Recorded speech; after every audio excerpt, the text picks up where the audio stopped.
saudaranya harus dihukum. Siapa yang berkata kepada saudaranya kafir harus dihadapkan ke mahkamah agama. Dan siapa yang berkata jahil harus diserahkan ke dalam neraka yang menyala-nyala. Ini bahayanya kalau kita memiliki karakter seperti orang Farisi.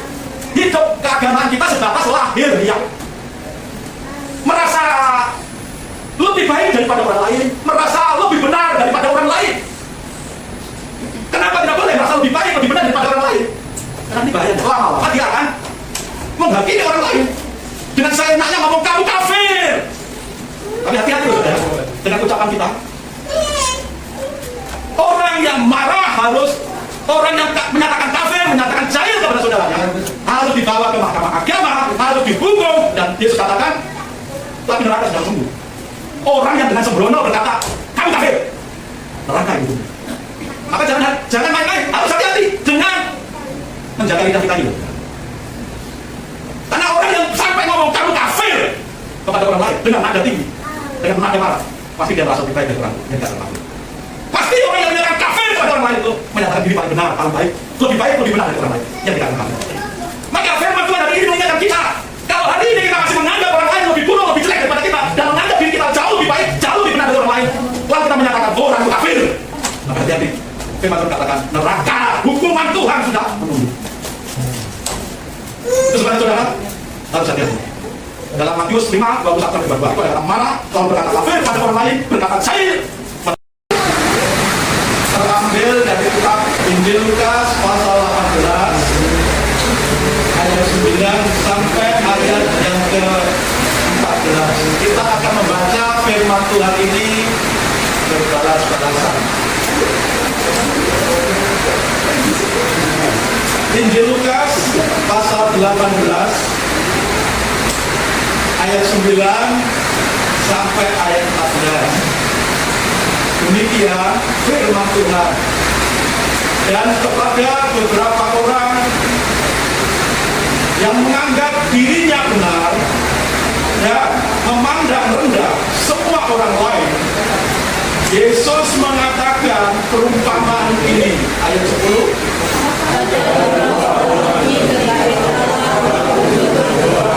Yang seorang adalah Farisi dan yang lain memungut cukai. Orang Farisi itu berdiri dan berdoa dalam hatinya begini, ya Allah, aku mengucap syukur kepadamu karena aku tidak sama seperti semua orang lain, bukan perampok, bukan orang lari, bukan pezina, dan bukan juga seperti pemungut cukai ini. 12. Aku berpuasa 8 kali seminggu. Aku memberikan sesuatu dari segala penghasilanku. Tetapi pemungut cukai itu berdiri jauh-jauh, bahkan ia tidak berani menengadah ke langit, melainkan ia memukuli diri dan berkata, ya Allah, kasihanilah aku yang berdosa ini. 14. Aku berkata padamu, orang ini dibuat pengampunannya sebagai orang yang menemukan pada Allah, dan orang lain itu tidak. Sebab barang siapa meninggikan diri, dia akan merendahkan, dan barang siapa merendahkan diri, dia akan ditinggikan. Amin. Untuk firman Tuhan. Sidang jemaat yang dikasihi Tuhan Kristus, tema renungan kita pada pagi ini yaitu dibenarkan Allah. Apa saudara? Dibenarkan Allah. Apa maksud dari tema ini saudara? Dari kata dibenarkan dan kata Allah. Dibenarkan oleh Allah. Mengacu ke perumpamaan Tuhan Yesus dalam pembacaan kita tadi, ada dua orang, satu orang Farisi, satu orang pemungut cukai. Masing-masing datang di bait Allah dalam jam yang sama, di tempat tempat yang sama, dan masing-masing menaikkan doa. Karena mereka datang ke bait Allah tentu maksudnya adalah untuk menghadap Tuhan. Tetapi dari dua orang yang datang di bait Allah di jam yang sama, di tempat yang sama, di ruangan yang sama, siapakah di antara dua orang ini yang dibenarkan oleh Allah? Dibenarkan oleh Allah dalam pengertian diampuni dosanya, lalu setelah diampuni dosanya oleh Allah, dianggap benar, dinyatakan benar oleh Allah. Dan setelah dinyatakan benar oleh Allah karena dosanya diampuni, maka langkah selanjutnya adalah orang yang dibenarkan oleh Allah itu benar-benar dimerdekakan dari dosa, dilepaskan dari dosa, dan mendapatkan kelegaan di dalam hidupnya, mendapatkan pertolongan di dalam setiap pergumulan dan kesesakan kehidupannya. Itulah maksud dari tema dibenarkan oleh Allah. Nah, tentu pada hari ini firman Tuhan ini untuk kita semua yang hadir beribadah di jam yang sama, di ruangan yang sama, di tempat ini. Apakah kita termasuk orang yang dibenarkan oleh Tuhan dalam pengertian dosa diampuni, lalu Tuhan melayakkan kita, berkenan kepada kita, dan melihat, memandang kita sebagai orang benar karena dosa kita sudah diampuni. Kita akan menilai di dalam diri kita masing-masing pada saat ini, termasuk golongan yang manakah saya ini? Seperti pemungut cukai kah? Atau seperti orang Farisi kah? Mari kita lihat bersama-sama. Ada satu pertanyaan yang akan kita renungkan dan jawab bersama-sama melalui tema dibenarkan oleh Allah ini. Apakah syarat supaya kita dibenarkan oleh Allah? Atau hal-hal apakah yang membuat kita dibenarkan oleh Allah? Dalam pembacaan kita tadi, kita akan menjawab beberapa dari ayat yang kita baca tadi. Yang pertama, kita melihat kita dibenarkan Allah. Syaratnya satu, jangan membenarkan diri seperti orang Farisi. Jangan membenarkan diri, meninggikan diri seperti orang Farisi. Saudara, orang Farisi itu, kalau di Alkitab manual itu ada kamus Alkitab, saudara bisa buka apa arti Farisi. Farisi itu adalah salah satu golongan ahli agama yang begitu taat, yang begitu setia secara letterlet, secara hurufiah, melakukan, menaati firman Tuhan dalam hidup sehari-hari. Itu orang Farisi. Begitu ketat dia mengikuti aturan firman Tuhan, tetapi mengikutinya secara hurufiah.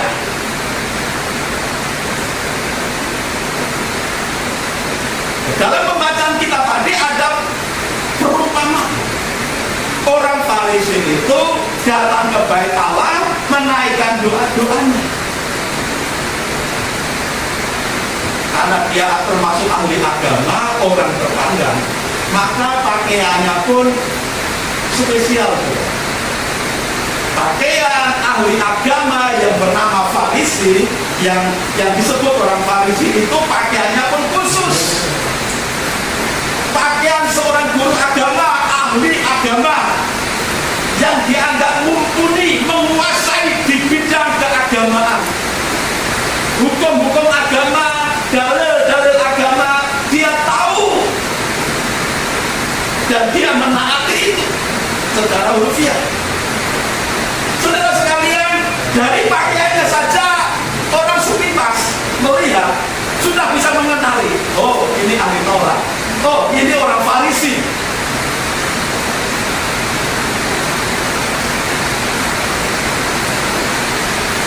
Dikenali dari pakaiannya.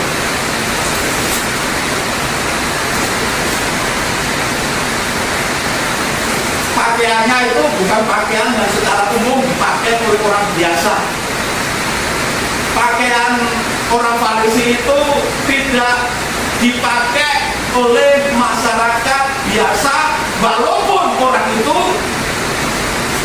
beragama yang sama. Apakah ada yang kira-kira supaya aku dilihat orang, maka aku harus memakai pakaian sesuai dengan kedudukan saya?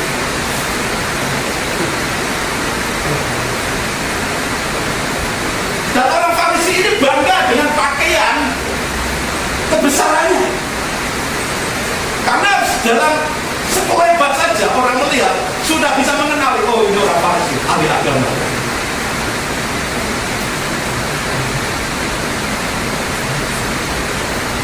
Orang Farisi begitu bangga dengan pakaian yang dikenakannya.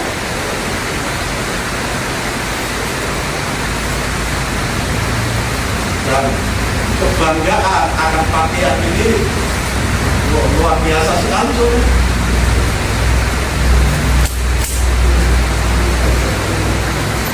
Lalu ada ciri khusus lain di badan, saudara. Orang Farisi itu di badannya juga ada tanda-tanda, karena ibadahnya orang Yahudi itu ada sujudnya itu dosor sampai kepala ini tidak nyentuh ke tanah, saudara.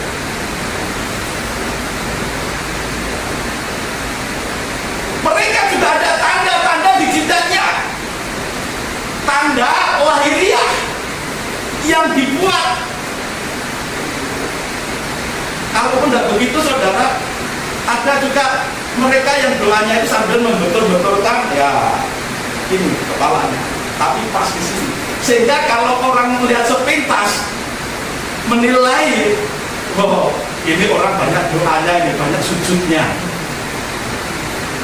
Dan itu juga menjadi satu kebanggaan. Jadi kebanggaan ahli agama yang disebut Farisi itu satu, karena pakaiannya; dua, karena ada tanda-tanda yang di jidatnya hitam.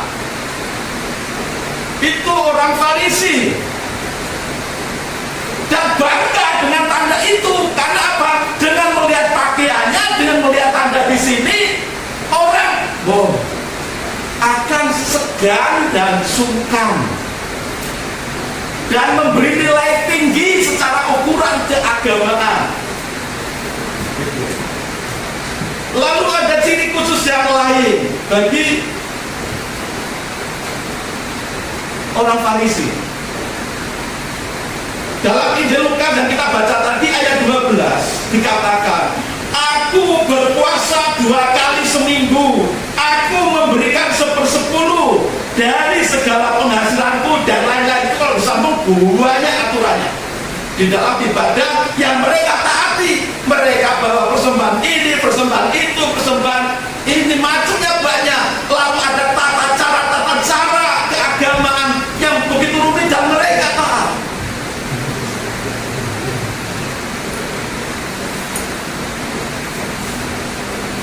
Dikatakan yang dari 2 saja ini ya, yang tertulis di sini, yang tertulis di ayat ini, di ayat yang lain banyak. Tapi yang di ayat ini tertulis cuma 2. Berpuasa 2 kali seminggu. 2 kali seminggu kali 1 tahun. Berarti 1 tahun itu berapa minggu? 1 tahun ada berapa minggu? 50 berapa sudah? 52 atau 56? Taruhlah 50 aja, saya juga dapat. Dalam 1 minggu ada 50, dalam 1 tahun ada 50 minggu. Seminggu 2 kali 50. Seminggu puasanya 2 kali 1 tahun. 50 minggu. Berarti dalam 1 tahun berapa hari dia puasa? 100 hari. Kalau 100 hari dia puasa 1 tahun, itu berapa persen? Ya berapa bulan?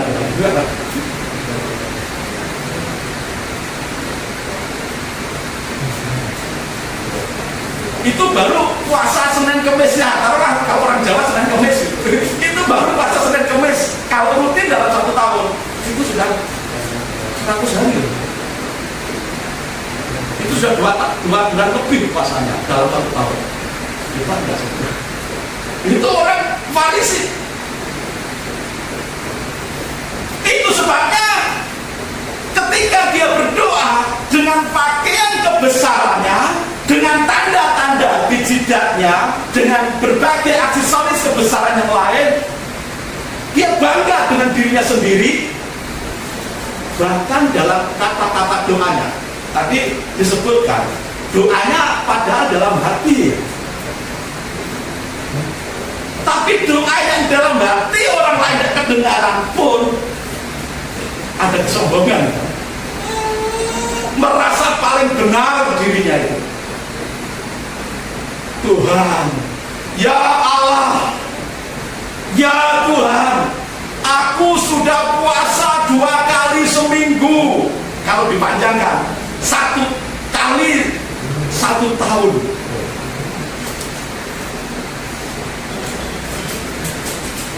Aku sudah memberikan persembahan sepersepuluhan, dan aku sudah melakukan aturan-aturan agamaku seperti yang kau mau.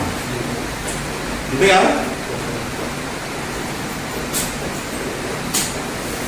Kebanggaan kepada pakaian, atribut, tanda-tanda lahiriah fisiknya yang kelihatan beribadah, lalu apa yang semua yang dia kerjakan sebagai tuntutan ibadah, semua menjadi kebanggaannya.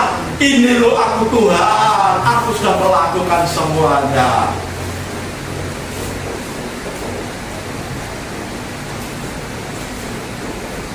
Tapi dalam kalimat yang selanjutnya dikatakan, tidak seperti orang lain, tidak seperti orang ini.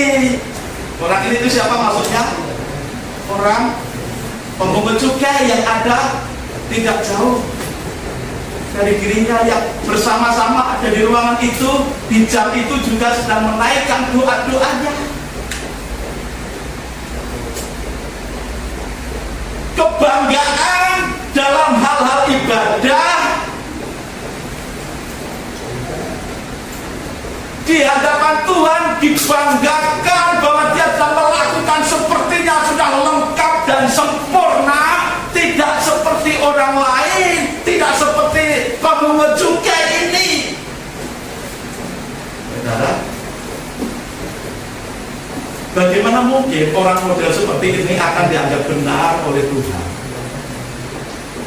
Di dalam ibadah, bahkan di dalam doa, ada nada-nada kesombongan, peninggian diri di hadapan Tuhan, seakan-akan Tuhan itu tidak tahu apa yang sesungguhnya terjadi.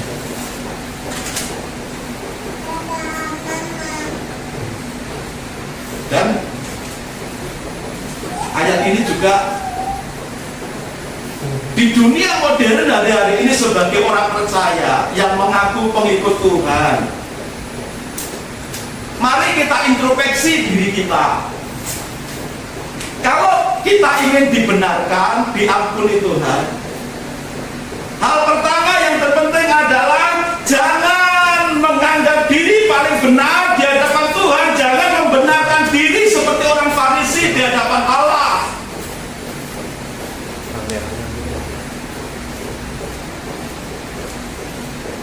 Sehebat apapun menurutmu dalam hal ibadah, serajin apapun menurut pendapatmu dalam ibadah, itu Tuhan yang menilai, Tuhan yang tahu isi hatimu.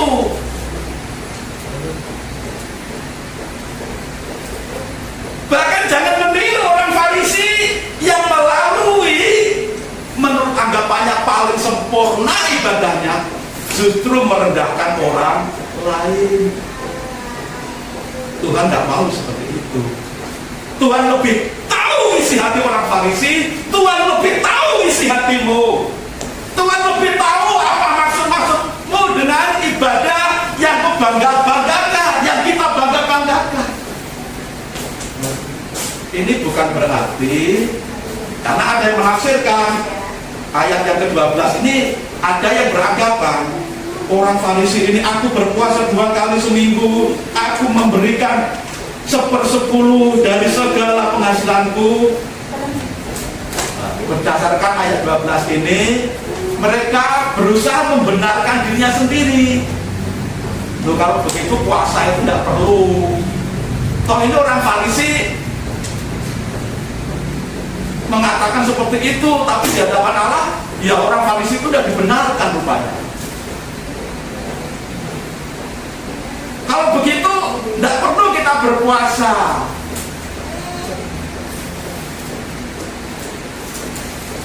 Lalu saya menyatakan, loh kalau begitu, kita membawa persembahan 1/10 itu juga tidak perlu. Karena orang Farisi ini juga ternyata tidak dibenarkan oleh Allah. Walaupun toh puasanya 2 kali seminggu kali 50 minggu sama dengan 100 hari lebih, kalau dihitung bisa 2 bulan 3 bulan dia berpuasa dari 1 tahun.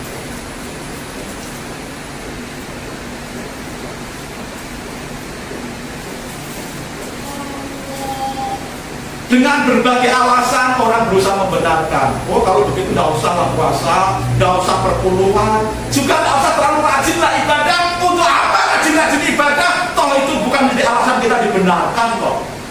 Itu buktinya orang Farisi ini loh. Apakah begitu saudara? Kita berusaha membela diri, membenarkan diri dengan meniru orang Farisi. Atau sebaliknya, seperti orang Farisi persis, puasanya full, persembahannya, perpuluhannya full, ibadahnya, rajinnya full, tetapi tinggi hati di hadapan Tuhan, meninggikan diri di hadapan Tuhan.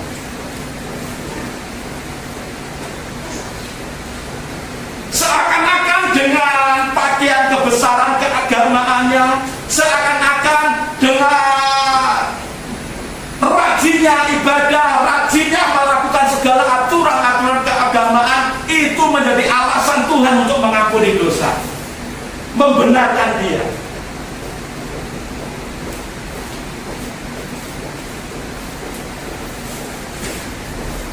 Dua pendapat, seorang Farisi atau yang memakai alasan ayat 12 ini untuk tidak rajin ibadah, untuk tidak menaati aturan Tuhan dalam hal persembahan, perpuluhan, tidak berpuasa, sama-sama salah di hadapan Tuhan. Sama-sama tidak dibenarkan di hadapan Tuhan.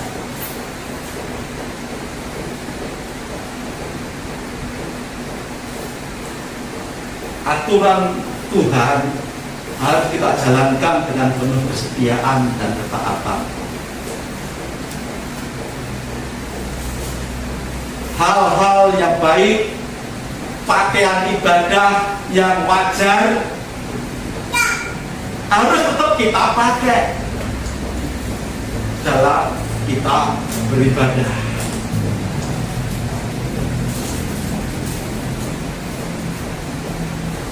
Tapi itu bukan, jangan menjadi alat bagi kita untuk meninggikan diri, membenarkan diri di hadapan Tuhan. Itu juga bukan menjadi alat kita untuk memaksa Tuhan. Tuhan, aku sudah membayar perpuluhan, Tuhan, aku sudah setia berbakti, Tuhan, aku sudah berpuasa, Tuhan, aku sudah memakai pakaian yang sopan di gereja, Tuhan ini. Maka kabulkanlah Tuhan. Ampunilah dosa-dosa dan pelanggaran itu ya. Itu yang Tuhan mau. Kalau kita mau dibenarkan, diampuni dosa kita oleh Tuhan, jangan meninggikan diri seperti orang Farisi dengan alasan-alasan lahiriah ibadah yang kita lakukan. Tapi kita merendahkan diri, datang di hadapan Tuhan, merendahkan diri, bukan merendahkan orang lain seperti orang Farisi tadi.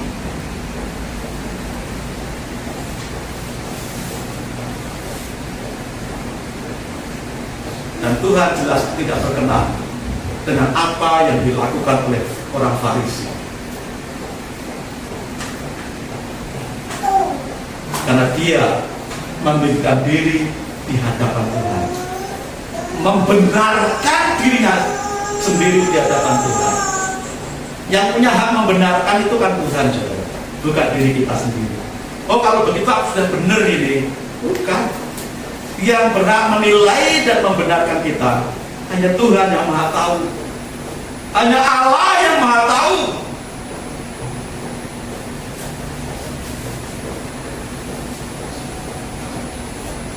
Kalau kita tidak boleh seperti orang Farisi,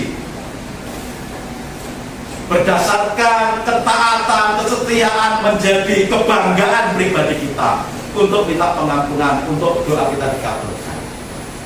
Kalau kita juga tidak boleh memakai ayat-ayat untuk ayat 12 ini untuk hidup sembrono, tidak perlu ibadah rajin, tidak perlu rajin perpuluhan, tidak perlu berpuasa dan yang lain-lain. Itu juga salah.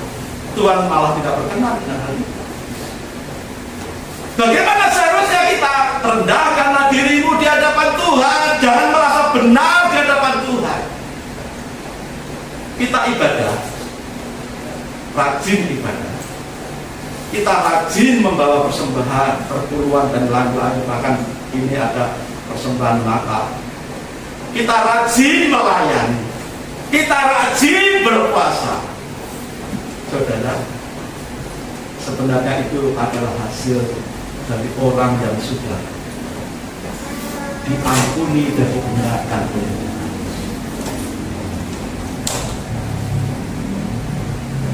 Orang yang sudah merasa diampuni dosanya oleh Tuhan, orang yang sudah dibenarkan hidupnya oleh Tuhan, dia akan mengungkapkan rasa syukur, rasa cintanya, rasa kasih sayangnya kepada Tuhan dengan cara bagaimana? Selalu rindu hadirat Tuhan.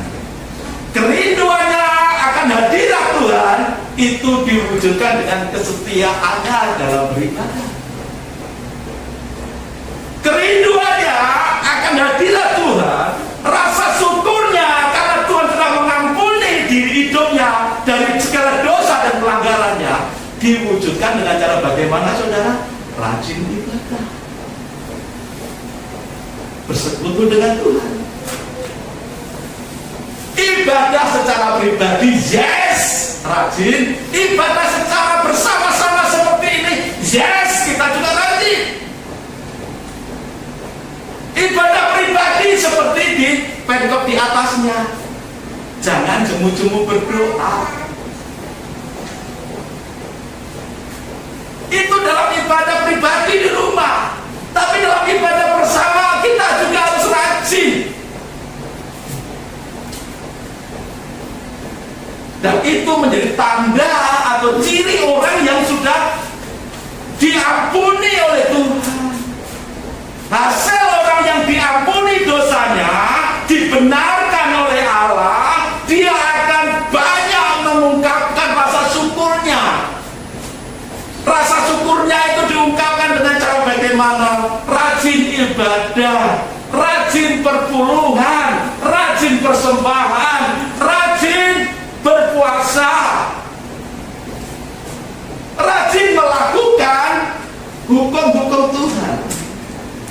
Saudara, ketika kita sudah dibenarkan oleh Tuhan dari segala dosa-dosa kita, Tuhan mau kita hidup dalam cara yang baru. Cara yang baru itu tuntunannya apa? Cara yang baru, hidup yang baru itu tuntunannya adalah firman Tuhan. Firman Tuhan kita bisa baca dalam kehidupan kita sehari-hari. Firman Tuhan selain kita baca sendiri secara pribadi, secara sehari-hari kita bisa baca bersama-sama. Kita punya klub baca Alkitab, satu hari satu pasal kan di WA. Tapi ada yang tidak mau ikut keluar dari grup WA. Tidak apa-apa, ini suka rela. Ikut grup ini ditawarkan sukarela, siapa yang mau bergabung monggo. Baca Alkitab sehari-hari, satu hari satu pasal. Ini sebagai rasa syukur kita.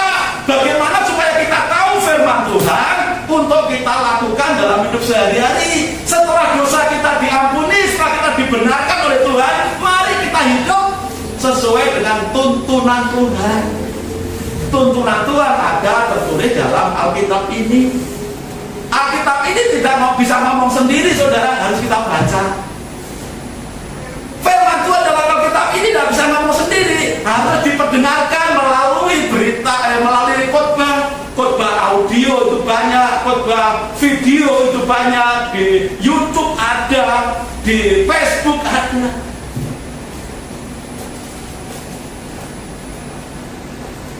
Dan melalui ibadah-ibadah bersama seperti ini dalam gereja-gereja lokal, Tuhan menuntut umatnya untuk bagaimana kita menjalani hidup baru setelah kita diampuni dari segala dosa dan dibenarkan oleh Tuhan. Jadi kalau kita melakukan ibadah seperti ini, memberikan persembahan kita, persepuluhan kita, kita rajin ibadah, kita berpuasa dan macam-macam, ini sebagai rasa syukur kita kepada Tuhan yang sudah mengampuni dan membenarkan hidup kita. Bukan seperti orang Farisi, ketaatan ibadah, ketaatan puasa, ketaatan dalam hal persembahan itu menjadi sarana untuk menuntut Tuhan. Bukan, saudara. Harus ditahu. Yang benar itu orang yang sudah dibenarkan di hidupnya, orang yang sudah diampuni dosanya, maka dia pasti seperti orang yang jatuh cinta itu, tidak mau jauh dari pasangannya, tidak mau jauh dari Tuhan, tidak mau jauh, pokoknya selalu dekat. Kerinduannya untuk selalu dekat dengan orang yang dikasihi. Kalau dalam hal keagamaan itu diwujudkan dalam kesetiaannya, ketaatannya dalam ibadah, dalam persembahan, dalam berpuasa, dalam melakukan hukum-hukum. Itu sebagai tanda ketaatan dan bakti. Kenapa? Istilah dulu seringkali kalau ada orang tanya, mau kemana? Cak, ini saya mau kebaktian. Kalau dulu umumnya kan begitu, mau kemana? Mau kebaktian. Istilah berbakti kepada Tuhan itu ya seperti ini, ibadah bersama-sama. Dalam ibadah bersama-sama ada pujian, ada doa, ada persembahan, ada macam-macam. Berbakti. Jadi kalau kita melakukan tuntutan aturan hidup baru sesuai dengan firman Tuhan, maka itu sebagai rasa bakti kita kepada Tuhan yang sudah mengampuni kita dan membenarkan kehidupan kita. Jadi supaya kita diampuni dan dibenarkan oleh Tuhan, pastikan jangan seperti orang Farisi, tapi rendahkanlah hati kita di hadapan Tuhan. Yang kedua, jangan merasa lebih baik dan merasa lebih benar dari orang lain. Ayatnya ayat yang ke-11. Orang Farisi itu berdiri dan berdoa dalam hatinya begini, ya Allah, aku mengucap syukur kepadamu karena aku tidak sama seperti semua orang lain, bukan perampok, bukan orang zalim, bukan pezina, dan bukan juga seperti pemungut cukai ini. Merasa paling baik di antara orang lain, bahkan merasa paling baik di antara orang yang ada di ruangan ibadah. Ini tidak mau seperti itu. beribadah, tapi merasa paling benar, merasa paling baik di antara yang lain. Sesungguhnya dia belum benar. Karena masih apa? Ada rasa tinggi hati, ada kesombongan. Orang yang meninggikan diri, kalimat terakhir, orang yang meninggikan diri akan direndahkan oleh Tuhan. Karena Tuhan lebih tahu isi hati dan pikiran kita. Semua apapun yang kita lakukan, yang walaupun casingnya itu ketaatan ibadah, casingnya seperti orang Farisi, tapi Tuhan tahu dalamnya apa, dalam hati kita, dalam pikiran kita. Seperti Tuhan tahu apa yang dilakukan orang Farisi. Casingnya bagus, luarnya bagus, penuh dengan ketaatan agamawi, tapi dalamnya, kata firman Tuhan, seperti kuburan. Seperti kuburan.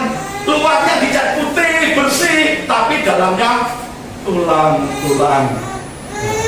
Kalau yang masih baru, ya tinggal hal bau busuk.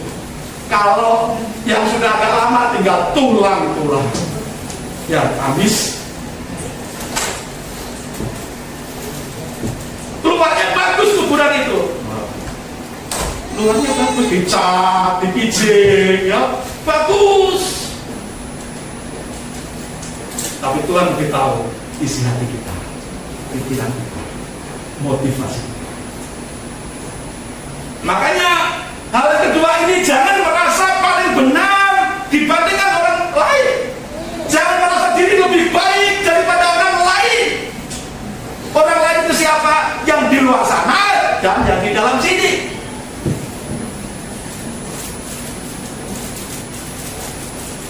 Orang Farisi dalam doanya tadi, aku lebih bukan seperti orang lain yang di luar, dan aku bukan seperti orang ini dan yang ada di luar.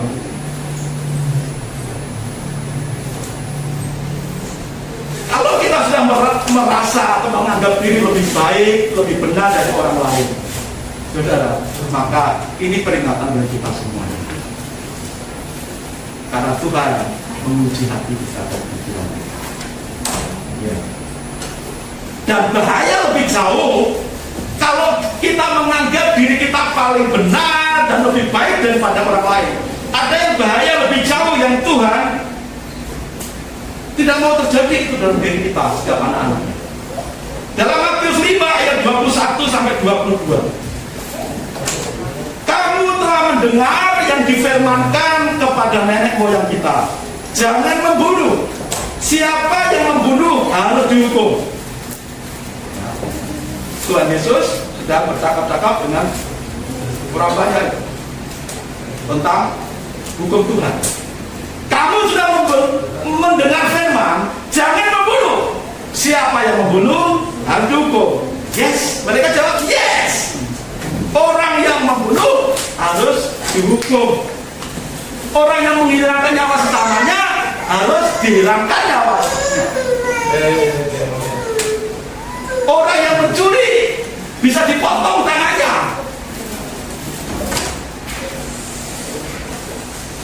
Itu hukum dalam perjanjian lama. Tapi Tuhan menyatakan apa di dalam ayat 22? Tetapi aku berkata kepadamu, setiap orang yang marah terhadap saudaranya harus dihukum. Siapa yang berkata kepada saudaranya kafir harus dihadapkan ke mahkamah agama. Dan siapa yang berkata jahil harus diserahkan ke dalam neraka yang menyala-nyala. Ini bahayanya kalau kita memiliki karakter seperti orang Farisi. Hidup keagamaan kita sebatas lahiriah, merasa lebih baik daripada orang lain, merasa lebih benar daripada orang lain. Kenapa tidak boleh merasa lebih baik, lebih benar daripada orang lain? Karena ini bahayanya. Lama-lama dia akan menghakimi orang lain dengan seenaknya ngomong kamu kafir. Tapi hati-hati loh saudara. dengan ucapan kita. Orang yang marah harus, orang yang menyatakan kafir, menyatakan jahil kepada saudaranya, harus dibawa ke mahkamah agama, harus dihukum, dan Yesus katakan api neraka sedang tunggu. Orang yang dengan sembrono berkata kamu kafir, neraka yang hukumnya. Maka jangan main-main, harus hati-hati dengan menjaga lidah kita ini. Karena orang yang sampai ngomong kamu kafir kepada orang lain dengan nada tinggi, dengan nada marah, pasti dia merasa lebih baik dari orang yang dikatakan kafir. Pasti orang yang menyatakan kafir kepada orang lain itu menyatakan diri paling benar, paling baik, lebih baik, lebih benar dari orang lain yang dikatakan kafir. Maka firman Tuhan hari ini mengingatkan kita, kalau hari ini kita masih menganggap orang lain lebih buruk, lebih jelek daripada kita, dan menganggap diri kita jauh lebih baik, jauh lebih benar dari orang lain, lalu kita menyatakan orang itu kafir, maka hati-hati. Firman Tuhan katakan neraka, hukuman Tuhan sudah menunggu. Itu sebabnya saudara harus hati-hati. Dalam Matius 5, 21-22 itu ada kata marah, lalu berkata kafir kepada orang lain, berkata jahil kepada orang lain. Harus diserahkan ke sidang hukum, mahkamah agama, dan bahkan di kalimat terakhir harus diserahkan ke neraka. Di sana ada api yang menyala-nyala.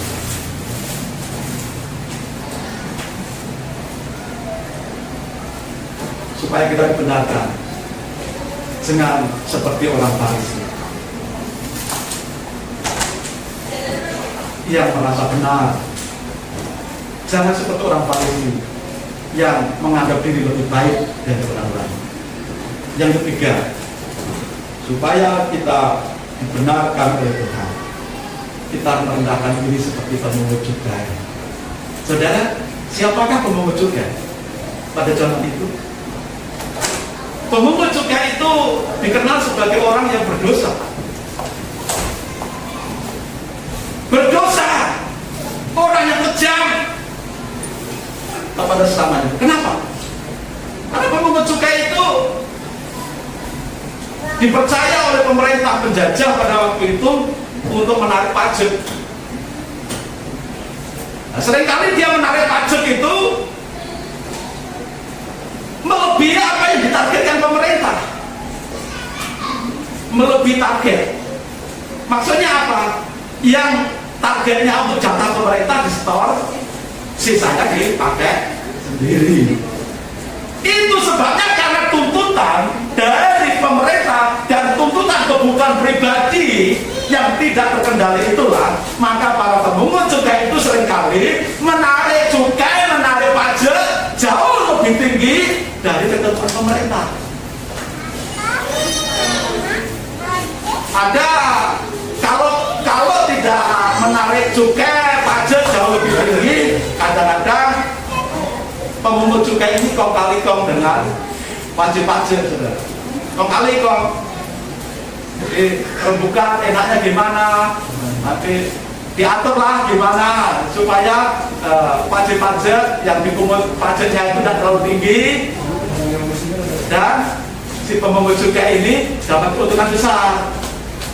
Maka diaturlah oleh pemungut cukai ini kong kali kong pemungut cukai dengan yang dipungut cukainya, yang dipungut pajaknya.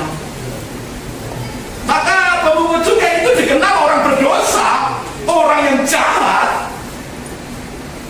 orang yang dibenci masyarakat pada zaman itu. Yang mendekati pemungut cukai itu biasanya ya orang-orang itu yang mau kong kali kong supaya pajaknya rendah.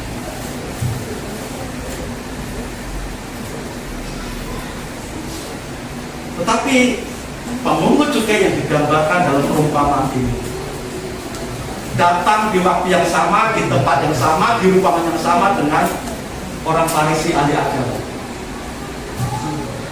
Dikatakan dalam ayat yang 13.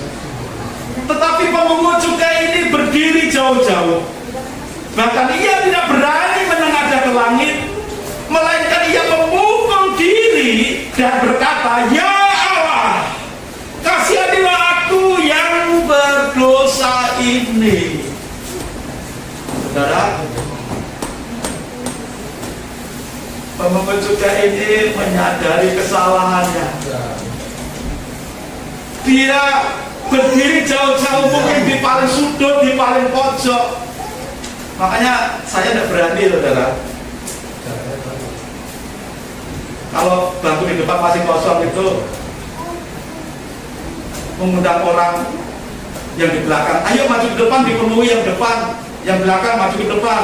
Itu yang paling belakang maju ke depan. Saya tidak berani. Kenapa? Jangan-jangan orang itu yang berdiri paling belakang, di paling sudut itu, paling sudut siapa ya?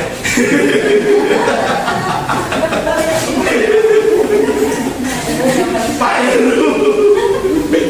Jangan-jangan seperti pemungut cukai ini yang merasa diri, aduh, berdiri jauh-jauh. Kayaknya kalau saya tidak berani nyuruh orang di depan, walaupun di depan masih kosong, ya. Yang penting dia nyaman di sana, mendengarkan firman Tuhan, begitu Tuhan nyaman, ya syukur. Kan begitu. Ayat dikatakan tadi, tetapi pemungut cukai itu berdiri jauh-jauh.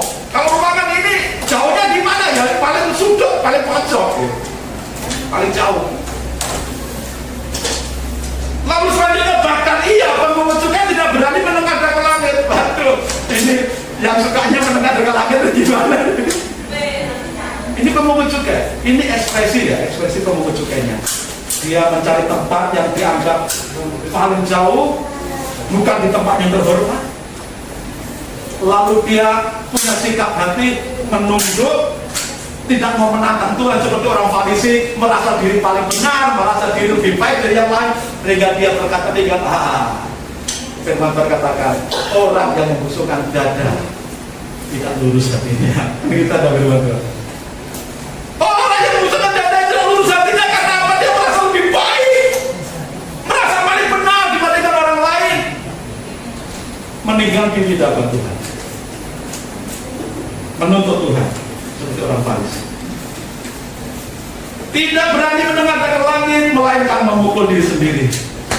Tuhan lalu berkata, "Ya Allah, kasihanilah hati orang berdosa."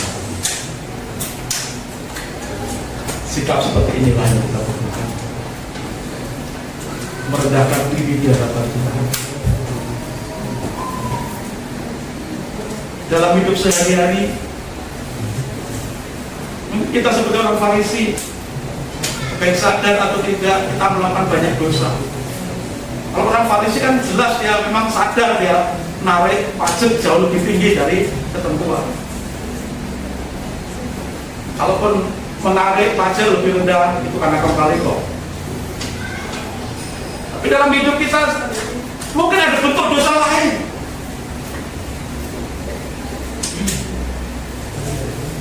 Ketika kita merasa diri berdosa, punya sikap hati seperti orang Farisi ini, diekspresikan, mungkin duduk jauh-jauh, tidak berani menengadah ke langit, lalu memukul diri, merasa diri paling berdosa, dan berkata dalam doa, "Tuhan, ampunilah saya orang berdosa."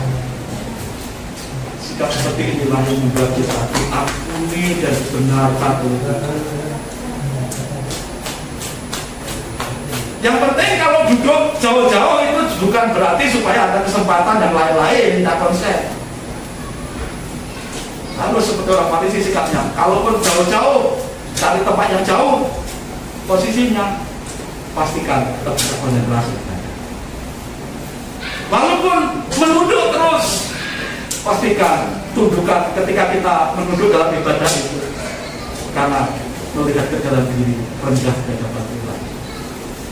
Bukan karena kan ada loh sekarang menunduk terus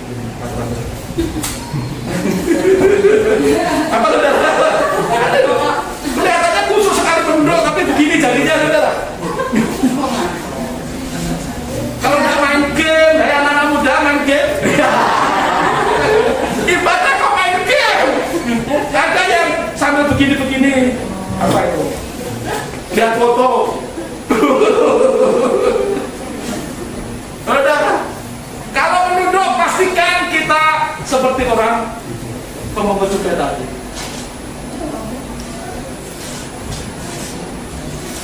Lalu kita merasa di hadapan Tuhan, ampunilah saya. Berkata kepada Tuhan, ampuni saya. Dan orang seperti inilah yang akan dibenarkan Tuhan.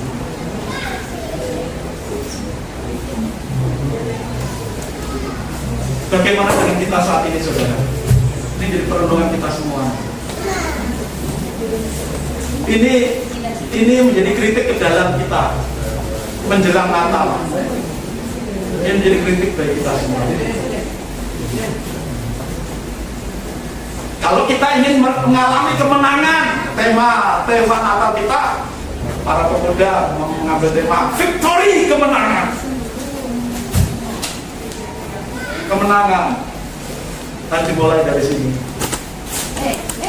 Merendahkan diri di hadapan Tuhan. Tidak ada kemenangan kalau kita tidak mau merendahkan diri di hadapan Tuhan. Victory, kemenangan, harus tunduk diri, merendahkan diri di hadapan Tuhan, minta pengampunan Tuhan.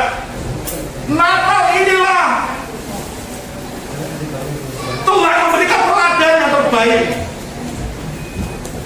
Raja segala raja, penguasa langit dan bumi, pencipta langit dan bumi, turun dari tahtanya, mengosongkan dirinya, turun ke dunia dalam rupa manusia, seorang hamba. Maka hendaklah kita menaruh pikiran dan perasaan kita yang sama seperti yang Tuhan lakukan, mengosongkan diri, merendahkan diri di hadapan Tuhan. Juga dalam ibadah kita seperti ini, belajar dari pemungut cukai tadi, mengosongkan diri, merendahkan diri di hadapan Tuhan, tidak meninggikan diri, merasa lebih benar, lebih baik daripada orang lain. Kalaupun kita bisa membawa persembahan banyak, puji Tuhan, tapi jangan sombong. Tapi bukan berarti juga menjadi alasan kalau begitu aku bawa persembahan sekedarnya aja lah. Padahal punya banyak.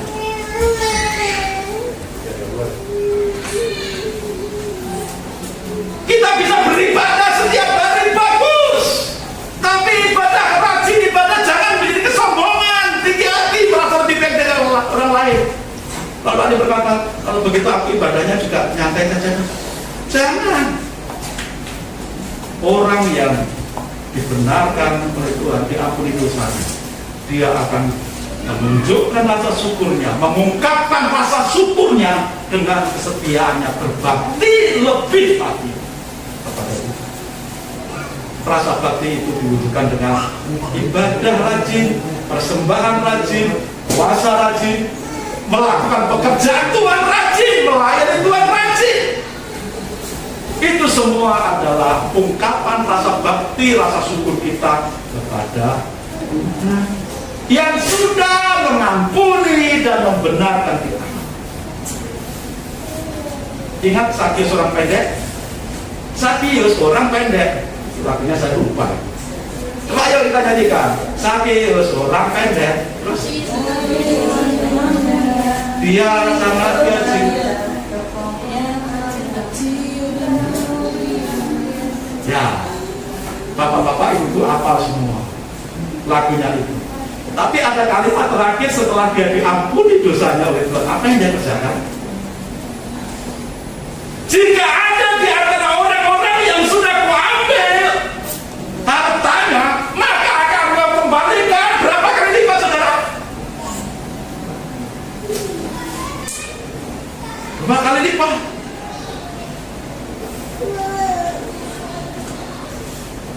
Dia mau mengembalikan berlipat kali ganda. Mau rugi orang yang dijamah oleh Tuhan, dia mau korbankan semua miliknya, bahkan seperti Zakheus tadi mau rugi. Yang penting Tuhan dipuaskan, yang penting Tuhan senang, yang penting dikenang Tuhan. Apa gunanya kita memiliki seluruh dunia tapi jiwamu binasa? Maka yang terpenting adalah dikenang Tuhan, dibenarkan Tuhan, diampuni oleh Tuhan. Selanjutnya hidup kita, mari kita hidup berbakti kepada Tuhan sebagai rasa syukur kita yang sudah diampuni dosa kita oleh Tuhan. Rasa syukur kita, rasa bakti kita tunjukkan dengan kesetiaan melayani, kesetiaan beribadah, kesetiaan bersembahan, kesetiaan dalam menyokong pekerjaan Tuhan, kesetiaan dalam melayani Tuhan, kesetiaan dalam berpuasa. Aturan-aturan Tuhan untuk hidup baru. Alkitab ini kan firman Tuhan, petunjuk hidup baru.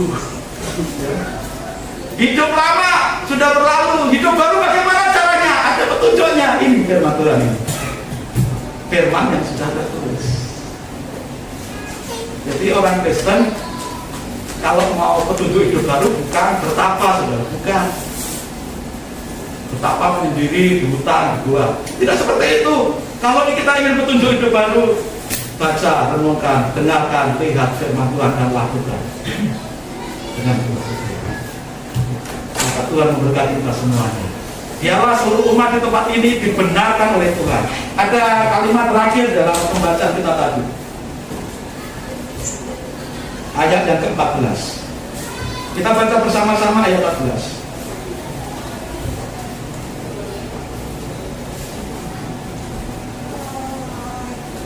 Satu, dua, tiga, ayat 14. Aku berkata kepadamu, orang ini pulang ke rumahnya sebagai orang yang dibenarkan Allah, dan orang lain itu tidak. Sebab barang siapa meninggikan diri, ia akan direndahkan, dan barang siapa merendahkan diri, ia akan ditinggikan. Ini kuncinya. Mengucapkan pada akhirnya mengalami pembenaran dari Tuhan, diampuni dosanya, ditolong oleh Tuhan, hidupnya mengalami kelegaan. Saudara, kalau ingin hidupnya mengalami kelegaan, dibenarkan oleh Tuhan, dilegakan hidupnya oleh Tuhan, jangan meninggikan diri di hadapan Tuhan, jangan mengeraskan hati di hadapan Tuhan, jangan merasa lebih baik daripada orang lain, tapi rendahkanlah dirimu di hadapan Tuhan. Karena Tuhan berjanji, barang siapa merendahkan diri, Tuhan akan meninggikan dia pada waktu itu. Kiranya kita semua diberkati Tuhan. Dan Tuhan Yesus sudah memberikan teladan. Dia merendahkan diri, datang ke dunia, mati di atas kayu salib. Pengorbanannya, darahnya yang tercurah untuk pengampunan dosa. Dosa saudara yang percaya Tuhan Yesus diampuni. Saudara dibenarkan oleh Tuhan. Saudara diberi kelegaan oleh Tuhan dari segala kesesakan dosa yang kita rasakan, yang kita alami, yang begitu membebani kehidupan kita. Saat ini, saat kita datang kepada Tuhan Yesus, Tuhan Yesus mengampuni dosamu. Sebanyak apapun dosamu, seberat apapun dosamu, ketika kita datang merendahkan diri di hadapan Tuhan, seperti pembawa juga ini, barang siapa merendahkan diri di hadapan Tuhan, Tuhan akan mengampuni. Maka rendahkanlah dirimu di hadapan Tuhan. Percayalah kepada Tuhan Yesus. Pengorbanan Tuhan tidak sia-sia. Pengorbanan Tuhan sangat mahal.